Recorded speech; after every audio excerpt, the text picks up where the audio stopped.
Hello, I'm Janaea Houston and welcome to Real Conversations. If the subject of racism happens to come up, what comes to mind? You're so articulate. Can I touch your hair? All lives matter. These are all examples of microaggressions. Today's conversations come from different perspectives: a mother of a biracial child, the personal journey of a woman in spaces where she is the only Black person in the room, a group of young women who advocate for kindness for all despite the color of their skin, and the experience of a young man who navigated both worlds as the son of a Black father and a white mother. First, Joshua Blount sits down with Danielle Harrell. As the mother of a biracial child, there are differences she encounters when it comes to many things. As a hairstylist, her experience with products, care, and styles for her child is distinctively different from her own. Welcome to Real Conversations. I'm your host, Joshua Blount. I'm joined with Danielle Harrell and her son, Jada Shepherd. How are you all doing today? Good, how are you? Good. That's great to hear. So today we're going to be talking about some hair care. So Danielle, can you just start and tell me, you're a hairstylist? Yeah, I've been a stylist for 13 years and a salon owner for 11.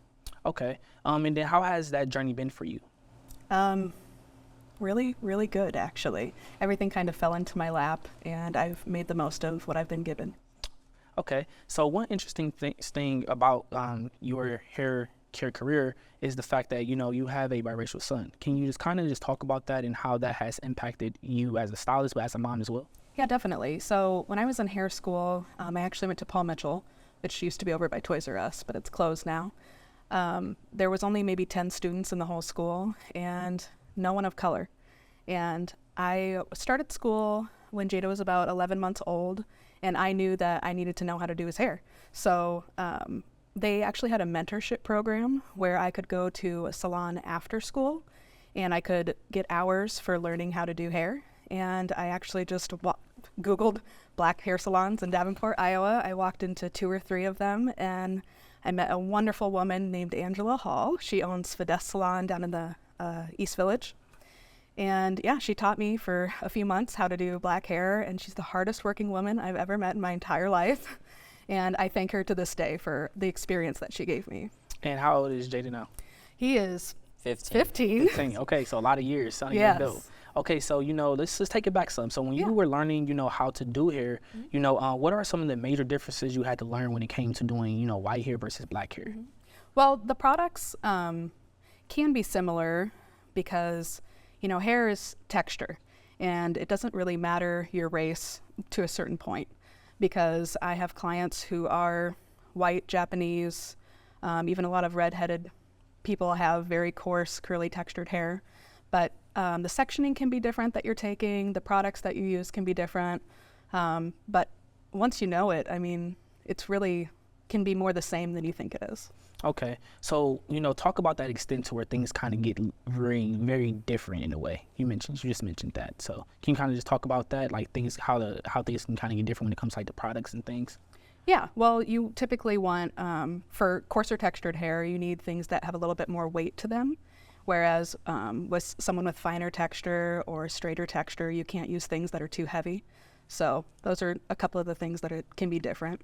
Okay, so how has your skills and knowledge of black hair, how has that over the years made you either take on more black clients or made you shy away from taking on black clients? Well, I've definitely increased my black clientele. I do a lot of biracial kids' hair, and getting them into color and teaching them how to do their natural texture, but also showing them good ways that they can still put heat on their hair. So. Okay, so let's kind of just move along a little bit. What are some of the unwritten rules when it comes to doing black hair that you just kind of learned from just going to hair school and just a lot of people you connected with over the years? Well, as far as schooling goes, there really were no rules. There wasn't very many classes on textured hair, but I would say a big one is taking your time. I think everybody wants to get their hair done as quickly as possible for the day, but I find that when you take your time and take your sections and use the correct products, because it's also hit and miss. You have to be open to trying new things and new ways of styling that best fit your curl texture. Okay. Now, when it comes to just doing hair in general and doing black hair, You know, over the years, has it taught you to be more conscientious of the process that you have to use, or what is that process exactly when it comes to doing black hair versus, you know, white hair? I've actually found more recently that a lot of the things that I would tell my clients with texture to their hair is kind of similar to what I'm telling everyone. Washing once or twice a week, always deep conditioning, especially if you use heat on your hair or it's color treated or any type of texture service to your hair. You need to be treating it with some loving care in order to keep it healthy. So yeah, washing regularly, deep conditioning regularly, getting regular trims, which can be, kind of depends. If you don't heat style, if you don't have any chemical in your hair, you can go a little bit longer. So maybe closer to 3 or 6 months between your trims. Whereas if you're doing texture services, color services, it needs to be every 2 months at least. Okay, so let's kind of just talk about like the mom side of things. So Yeah. I'm just to kind of talk to you a little bit here. Okay. So, you know, when it comes to your hair, you know, you're trying to do this, say your mom is busy or something. You know, what is some knowledge you kind of gain from her when it comes to taking care of your hair? Because I like the way it is right now. So like for obviously the first years of my life, she was doing my hair because I didn't know how. I didn't know how to do my hair because it was just like hard to deal with. I had a lot of hair and I just didn't know how to do it. But like as I got older, then I learned how to do it just from like watching her and learning from her. And also getting like my hair cut off, like then it was a lot easier to maintain it. But like I just like the hair products, I asked what hair products I should use and she gives them to me. She even buys them for me. And like that's just how I learned just from her, because I didn't really go to I haven't gone to anybody else throughout my whole life. She's the only person I've gone to for haircuts, anything like that. So I've just learned everything from her when it comes to my hair.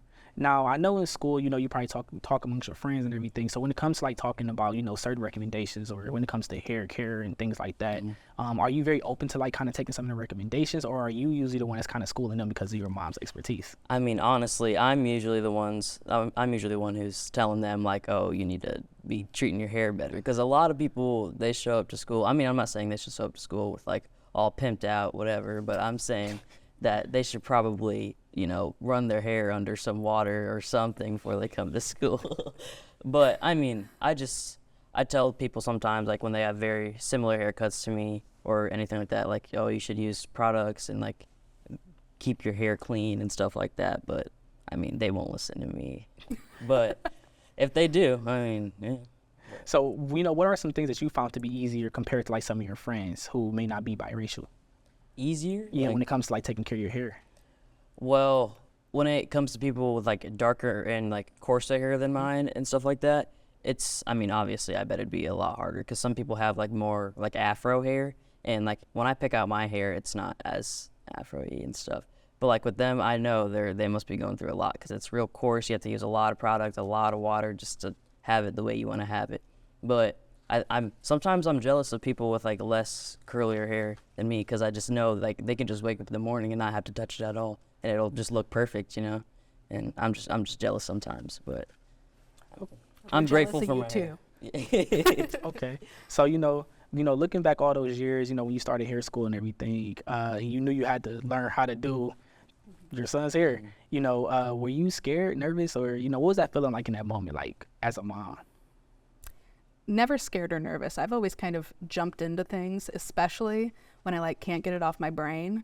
I'm so quick to YouTube something and implement it and like try new things. And I've never been scared to just jump in. And like, honestly, out of the 10 students that were at my school, anytime a black person would walk in, they would hand them to me because they knew I wasn't scared to try something new. I even did it at cornrows one time. He never came back, but I did it. Well, you know, I think it's all really about just trying those things that you mentioned and, you know, just kind of get your feet wet. But that's good because more opportunities can come. Well, and how do you know if you're good at it if you never try it? That's true. That's true. So, you know, my last question would be is, you know, what kind of advice can you give like another or just another biracial parent in general when it comes to, you know, taking care of their child's hair or just in general, you know, when dealing with something like that, like a learning curve? Yeah, don't be scared to ask for help. A lot of it is, like I said earlier, sectioning, making sure that you're taking small sections and taking your time. I know we want to get it done quick, but when you throw your kids up or your kid's hair up in a ponytail for a week straight, you've got a lot of detangling to do, and take them to a professional if it gets to be too much. Okay. All right. Well, thank you for joining me today. And thank you for joining Real Conversations as well. Our next conversation is with Lauren Berger, who is an adjunct psychology professor. While 80% of U.S. therapists identify as white, only 4% of therapists are Black. I talk with Lauren about the experience of being a Black therapist in a predominantly white field.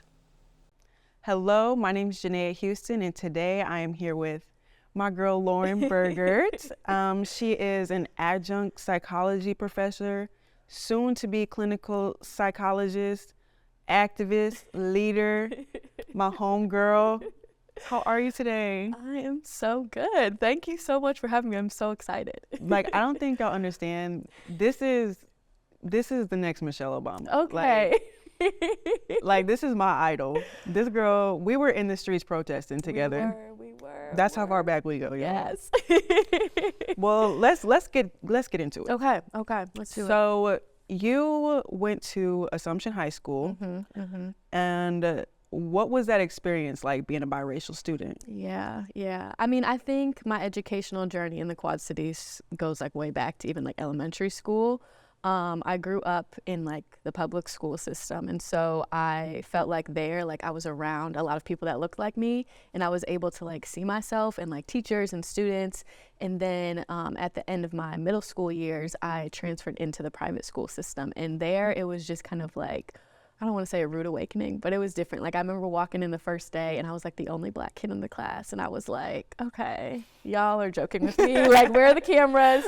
But it was different for me. Like I had never, not that I hadn't ever like thought about like what my identity was, because I did. Like I was raised by my mom, my white side of the family, and so I always knew that I was like different. Like my skin was a little darker, my hair was super curly, so I knew that there was something different about me. But I feel like my journey with like coming to find myself really sparked when I went into the private school system, being like one of like 10 Black kids in my graduating class of high school. Like it was an experience. Yeah, it's like not a lot of students, I feel like, well, like me, I feel like I didn't really use my voice enough, like because I was one of the only Black kids in my school, like elementary through, well, it was really mostly elementary. So like for you to go to that predominantly white school and be like, I'm gonna use my voice. Like I feel like that at such a young age. Yeah. That is powerful. Using your voice, and you've been using your voice ever since. Yeah. I mean, when I was at Assumption, I feel like, I mean, growing up, I was super shy, which is when people hear that, they're like, Lauren, stop lying. Like, and I was like, no, I was such a shy kid. But really, when I got to high school, that's when I was like, okay, I'm gonna start calling people out. But it really wasn't until like after I left Assumption that I really feel like I started to use my voice and kind of like call out some of like the racism and discrimination like I experienced while I was there. There was a moment like right after George Floyd was murdered, that there was a TikTok video that went viral from Assumption, of two boys like mimicking the death of George Floyd, and it like went viral everywhere. And I think that really like sparked something in me and like some of my like classmates from high school too, of like, all right, this like can't go on anymore. We have to make some noise, make some action in order to see change. And so that led us to starting like a little project where people came and like told their stories. And I think even though like not a lot of change came from it, I think a lot of healing came from it, because a lot of people were able to like come forward and share their stories after that experience. So I love that. I love that you were just like so confident, and you're just like that something was that one thing that just sparked like, oh, I'm ready to talk about this, and people need to be educated. And so on that terms of using your voice and all that, let's talk about your professional goals. Did your like K through 12 student experience play a role in what you wanted to do? I think from a really young age, I knew I wanted to help people. I don't know if I knew what that meant when I was younger, but like I knew that I had a passion for like helping other people. When I first went to college, I really thought I wanted to be a neuroscience major. I was like, sign me up. I want to be a neurosurgeon, get me to med school. And then I took my first neuro class, and I was like, no, this is not for me. Let's try a different path. And so I took a Psych 101 class and instantly like fell in love with the field of psychology. And I mean, I think I owe a lot of that to my mom and my grandma. My mom's the school counselor in the Davenport School District. Shout out to Miss Berger. She's the best. But I really was inspired by her. And then my grandmother too did a lot of work with like domestic violence survivors and stuff when I was growing up. So I saw that growing up, and I think I don't know, just in my nature, I feel like drawn to people and to hear their stories and to work with them and like healing and all of that. So I feel like it just my whole life, like it's just been a passion of mine. So yeah. I mean, I feel like nowadays it's just so hard to find like Black therapists. Yeah. You get on websites and you search Black therapists near me, and it's like one. It's like one. Mm-hmm. So, I mean, just to have you like just be a part of that, it's like, and you're just so confident, and you make other people around you feel good. So like you being in that profession, I honestly think is perfect for you, because you're gonna change so many lives. You already have changed. I appreciate it. I see your post and I'm like, I want to be like her when I grow up. Well, I mean, it's crazy that you say that, because I think the last time that I looked at the statistics, I want to say like 5 or 6% of psychologists are Black, and that's Black men and Black women. Our profession is really primarily white women. And yeah, I was talking to someone the other day. I think the only profession like within our society that is primarily like Black women is a WNBA. That's it. And so, yeah, I mean, it's needed. There's so many like Black and brown girls that don't see themselves in different professions. And I think like representation is so important. Yeah, So important. absolutely. Especially like in the school system. Like, I don't think I had my first Black teacher until I was in like the 7th grade. Yeah. And I think that was the only Black teacher I had.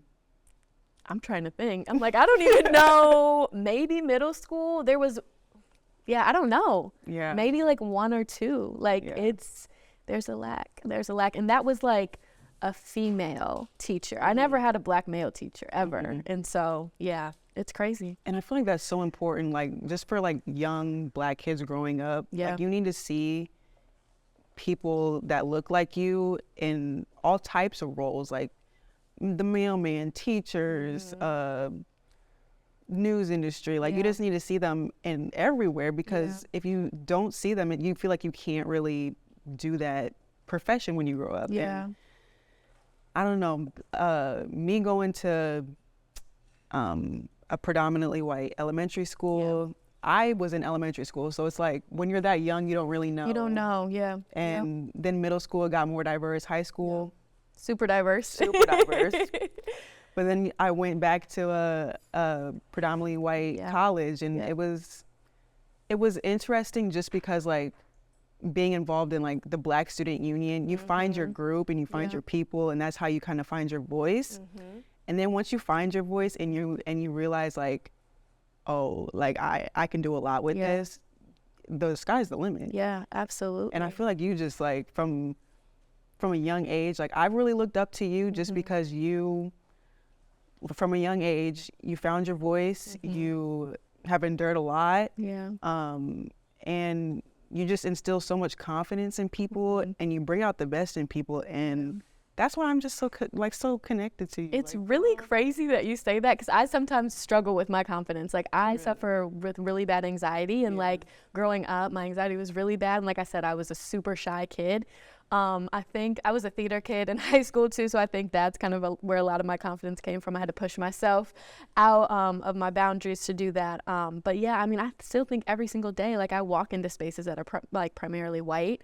And even though I'm biracial, like I know you probably hear the phrase all the time, like I don't feel like I'm white enough for white people, Black enough for Black people, but I still feel like that is like my truth, and that's my story, and it is sometimes hard to connect about like where I am and what I should be doing. But I'm glad that it seems like I have confidence. I try every single day to try to be as confident and like believe in myself as I can, so I can help the next generation, because we didn't have a lot of that growing up here at all. Yeah. So like who inspires and motivates you?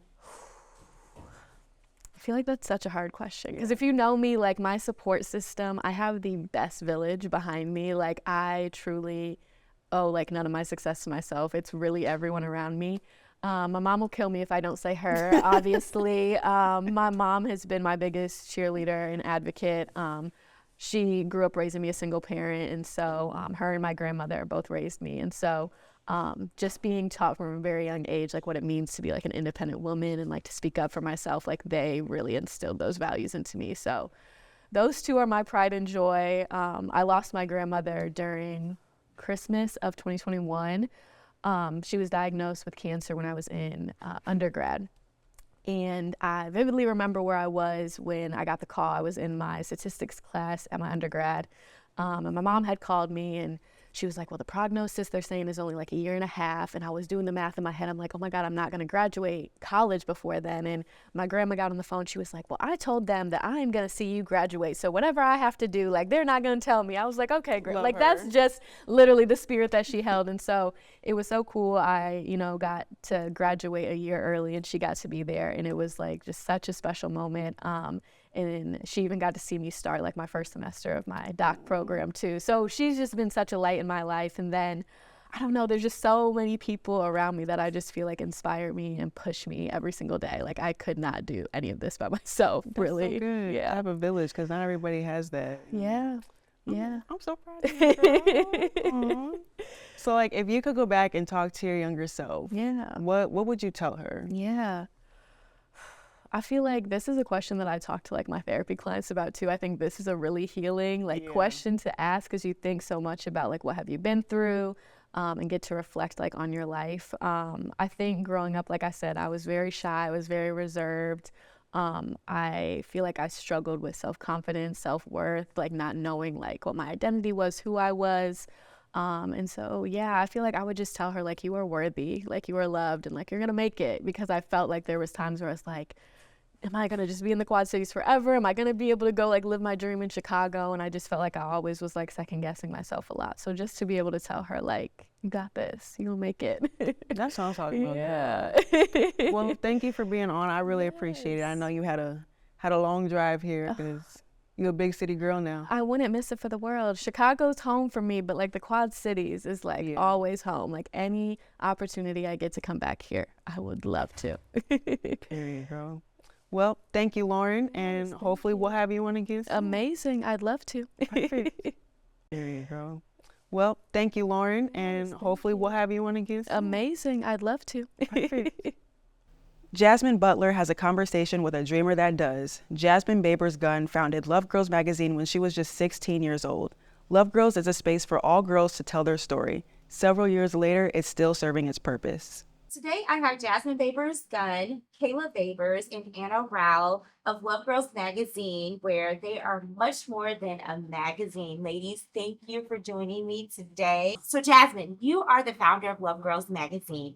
What inspired you to start such a powerful organization? That's a great question. Powerful is a funny word. I don't know if I started it originally to be powerful. It was really, I was 15 at the time. I was going to Rock Island High School. And it was supposed to be a place that girls could connect and convene, no matter like race, ethnicity, socioeconomic status. It was supposed to be like a community, building community. It was at the height of what we call the cyberbullying crisis. So Facebook was big, Instagram was just starting, and girls were struggling with their self-esteem and their self-confidence, body image, abuse, all the things that girls go through on a day-to-day. So we just wanted to create space. And I feel like maybe I planted a little seed, but tons of people watered it, tons of people nurtured it to grow into what it is now. So, I had like the idea, but the community really helped create it and build it up to what it is. We ended up expanding into Memphis, California, Washington, D.C., and really exciting growth because girls across the country were super interested in what we were doing and what we were talking about. So seeing that was amazing. But yeah, I don't know if it started out with like this idea that we would grow and expand. It was really made to be a community where girls could feel safe and talk about their stories and support one another. And we just got lucky in the way that we grew. And what year was that when you started Love Girls Magazine? It was 2012. Yeah, it's 2020. Aging myself, yeah. But still, just the ideal and how that concept is still very factual today for young girls. It is. It's amazing. We're hoping to work ourselves out of a job, but still a lot of work to do. So Absolutely. yeah. So Anna and Kayla, what is it like to be a part of this organization, and what motivates you both to stay active in the organization in the Quad Cities and possibly? Sure. I guess I'll go first. I think a lot of it has to do with the family tie, with having my sister found the organization. It's something that we want to keep going and want to keep moving. It's hard sometimes working full time. We're volunteers, so we put a lot of blood, sweat, and tears. We all have 9 to 5s, and then this is our 5 to 9, and sometimes we do 9 to 12 too. So it's really great. Every day isn't easy, but big moments when the light bulb clicks, you're like, okay, the late nights, the early mornings, that was worth it. So I think just for me, I think it's a legacy for our family and the community, and it's just kind of cool to be a part of that. And you, Anna? Yeah. I just genuinely have a lot of love for all of the work that they do. I've been able to see, like, within the schools, like, girls genuinely, like, they get a lot out of participating in all the camps and the after school programs that we do. So, again, like, kind of like what you said, just seeing, like, the impacts that we can have on young people is just so special. Yeah. So, Jasmine and Kayla, you both have literally watched Love Girls magazine flourish into this. Literally, everyone knows who we hope everyone knows who Love Girl magazine is, right? And the foundation that you guys have set for this community. What struggles did you guys face being a predominantly Black media outlet in this community? I mean, I can start. I think one of the biggest things, the biggest misconception is people think that the magazine is just for Black girls because it's woman led, Black woman led. When in all actuality, as people of color, we have grown to convene where we feel safe spaces. But what I will say that Love Girls Magazine does very, very well in our community here in the Quad Cities is take diversity and inclusion very seriously. So we have a girl that represents every single demographic within the Quad Cities, within the magazine. And not a lot of organizations can say that. And people think it's easy, and it's not. It has to be intentional. And we put a lot of blood, sweat, and tears to make sure that we have every type of girl on the cover, every socioeconomic status, every skin type, every religion, every race. And that is what we really stand for. So it's not a bad thing. I don't think that people think we're for Black girls because we don't have those spaces around here, especially being in the Midwest. But we also want people to know that this is open for everybody. And the more that we work together, the easier it is to break down these walls and these boundaries that our kids are facing in school and in the community and things like that. Yeah, she said it. I mean, just echoing what she said, it's about representation. And then for me personally, my experience, especially being 15, 16, 17 at the time, trying to get our nonprofit off the ground, there's a saying that, as Black women, you already have 2 strikes against you. You're Black and you're a woman. And at that time, I was a Black girl and I was also young. Or perceived to be young. And so it was almost like 3 strikes against me. I think that because we have so many women of color who lead the organizations and girls of color who led the organization and lead the organization currently, sometimes it's hard to get people to take us seriously. Sometimes people count us out. Sometimes people underestimate us, and we always felt like that was like a challenge, and I always felt like it was a challenge and we were going to rise above it and do our best no matter what. But that was really hard, like reflecting on some of those moments where people didn't think you could, or looked at the girls who were on your team, they're like, you guys think you're going to produce a professional publication? You think you're going to produce a professional pod? You think you're going to find money? You're going to get grants? And every single time we're like, yeah, like we do. And did. And we'll keep doing And it. we'll continue. Yeah, that's always been a struggle for us. It's hard to be taken seriously. Nobody wants to invest in the little Black girls, but it's so important. So Well, thank you, ladies, for finding that outlet and seeing that need in our community. And I'm talking about not just the Rock Island community, literally all over the Quad Cities. So I was blessed to go to participate in the Love Girls Awards this year and to see all different types, true to what you just said, Kayla. Every walk of life is a part of Love Girls, and you can see it. So I definitely recommend everyone participate, go to the Love Girl Awards so you can see that. So definitely. Anna, as a Quad Cities native, would you say Love Girls Magazine has overcome these struggles, and how? I would say we've definitely been able to overcome many of these struggles, especially kind of like what we said in the school. You can really see like the impacts with the younger people that we work with. And I would say also, I do think even though we have had a lot of challenges, the community does like genuinely want to see us thrive, especially the people of color and the women. So like we do have the Love Awards and people show up for the Love Awards, and we have other events for girls and for women, and people show up because we do provide that community for people. And I think just by having a safe space, like you said, people will come and people will support. So yeah. Yes.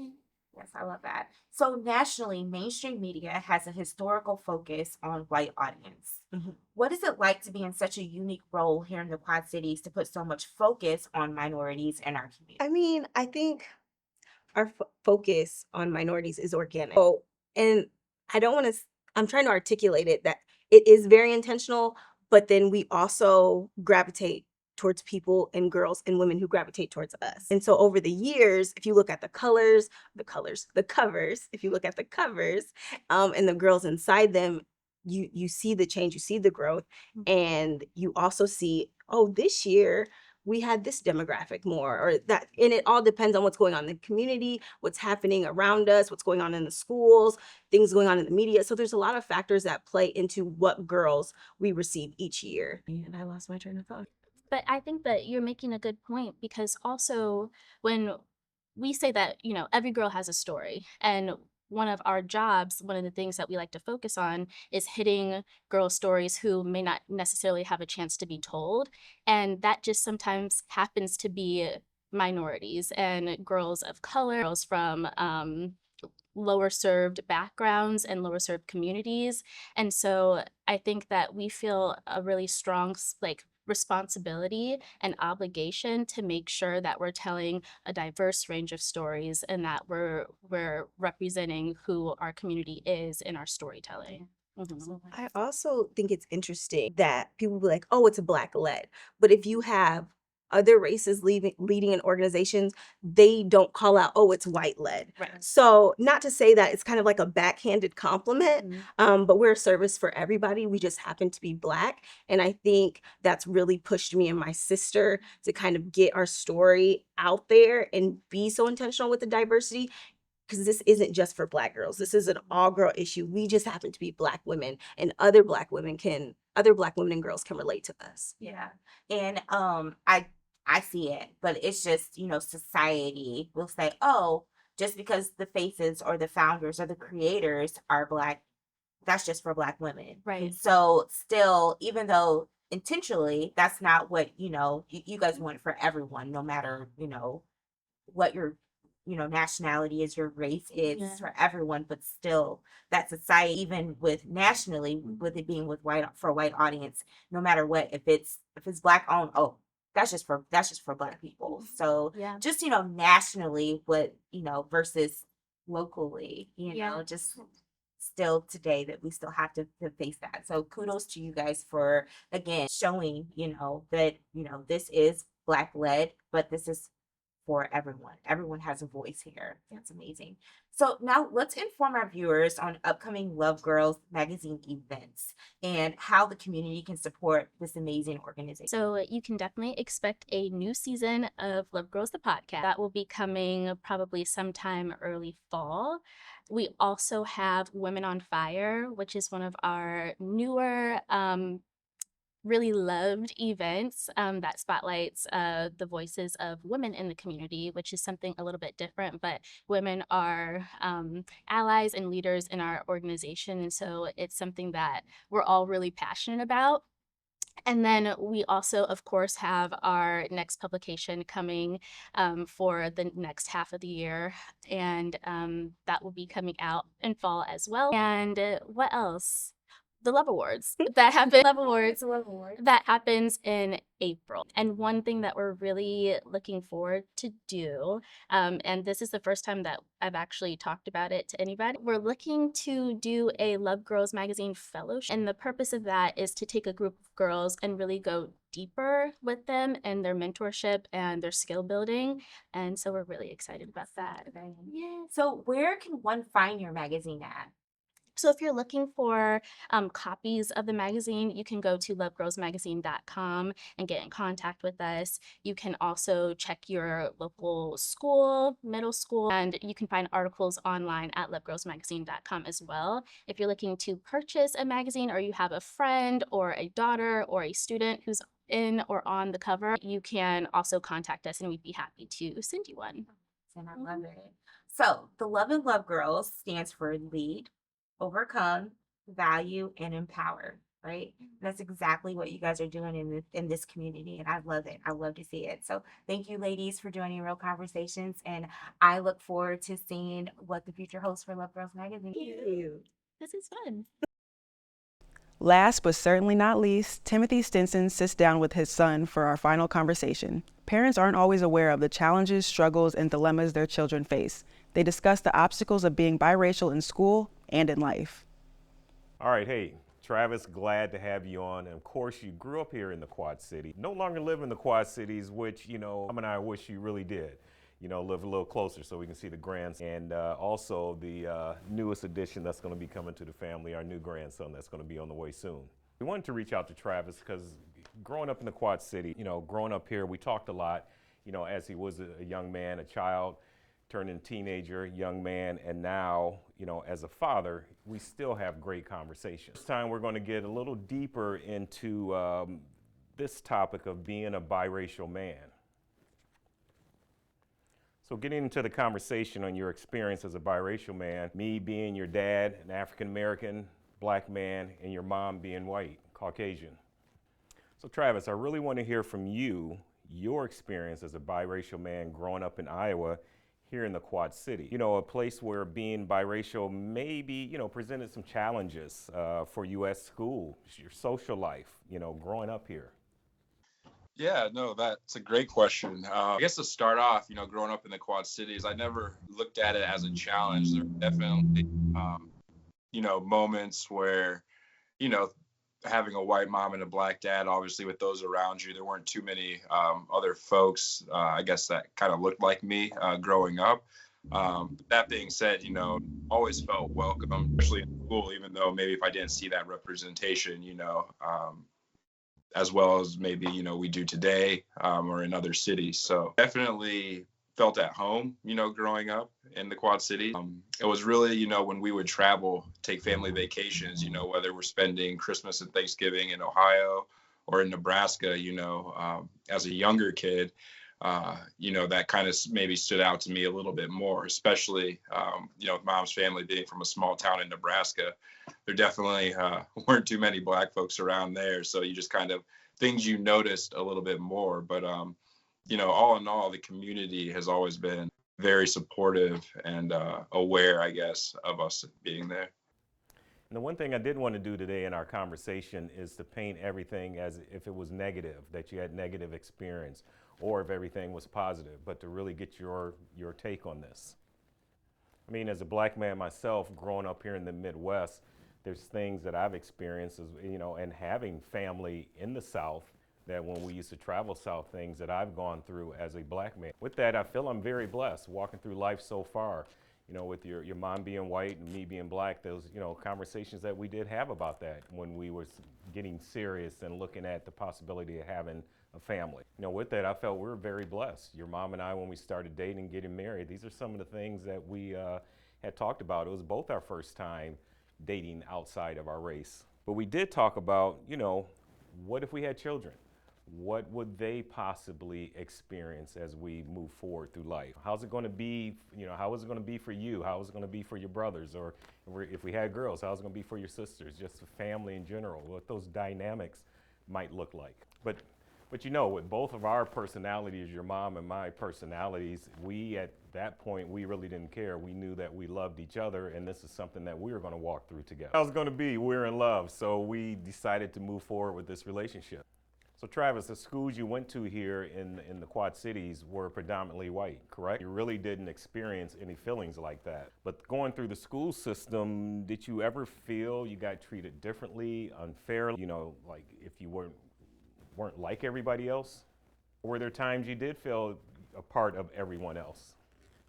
personally felt like I was like everybody else, being as heavy as I was and being an athlete, it kind of brings that camaraderie with, your classmates, your friends around you. So that was kind of, I guess you could say, a baseline for, building those relationships on.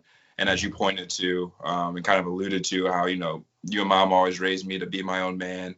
And really just, focus on myself as well. So building those relationships and making sure I had, a close group of guys or just friends in general, male or female around me that not only accepted me as, who I am, but, those different types of situations like you alluded to where, maybe they're, being called the N word or, getting looks, when you go to, different functions where maybe I'm the only black male in the room type of thing.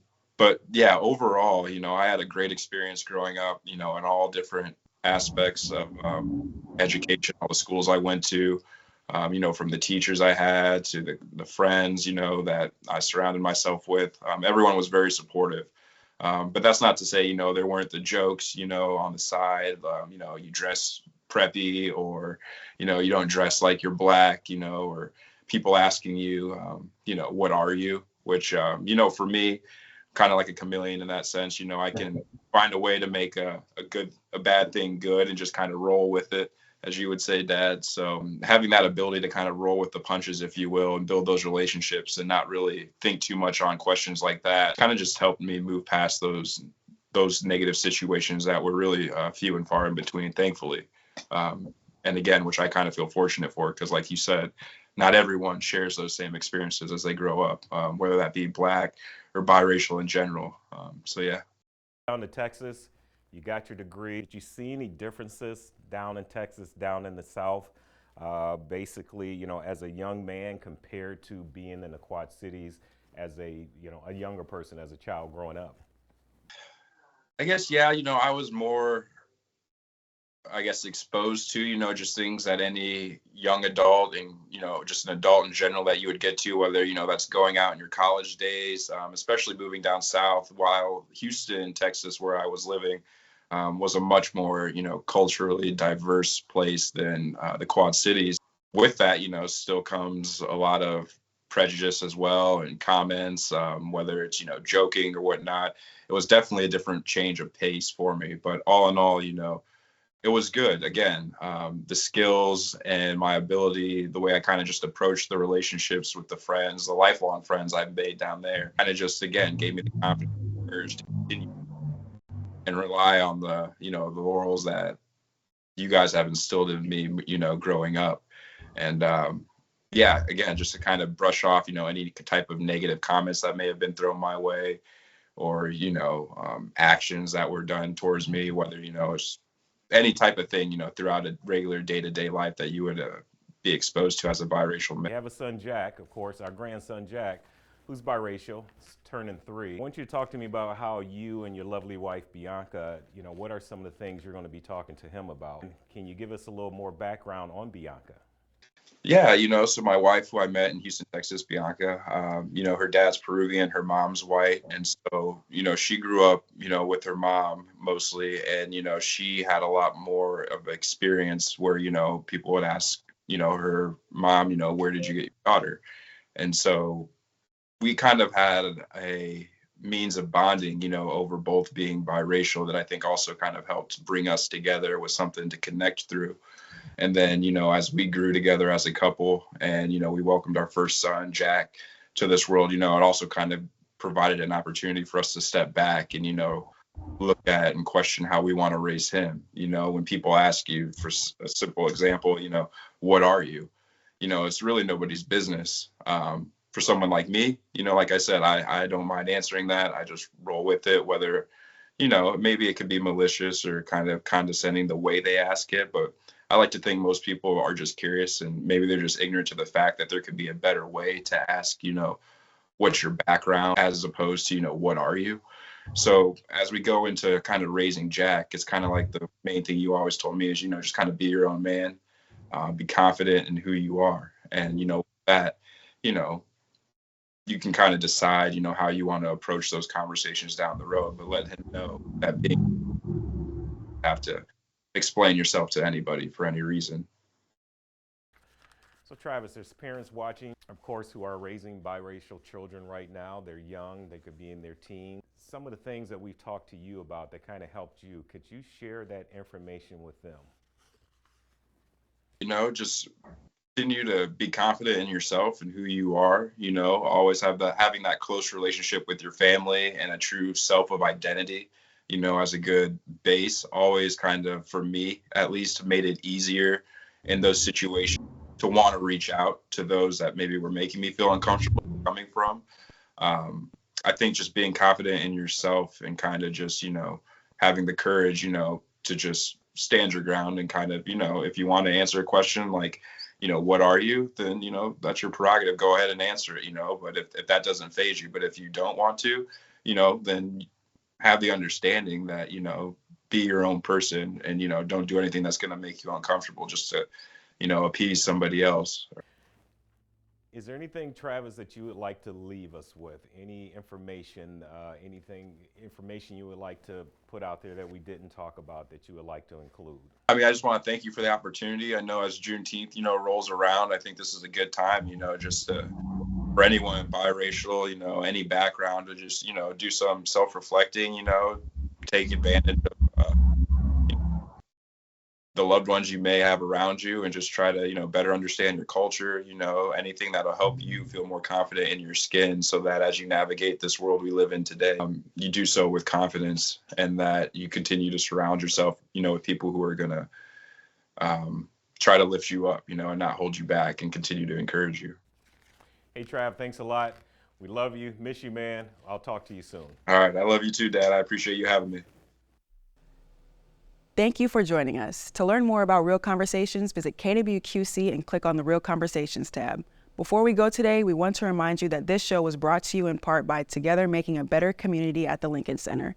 TMBC is the hub for African American programs, services, and support in the Quad Cities. For more information, go to their website, thelincolncenterqc.org. From all of us here at Real Conversations, thanks so much for being with us, and we hope you join us for our next conversation.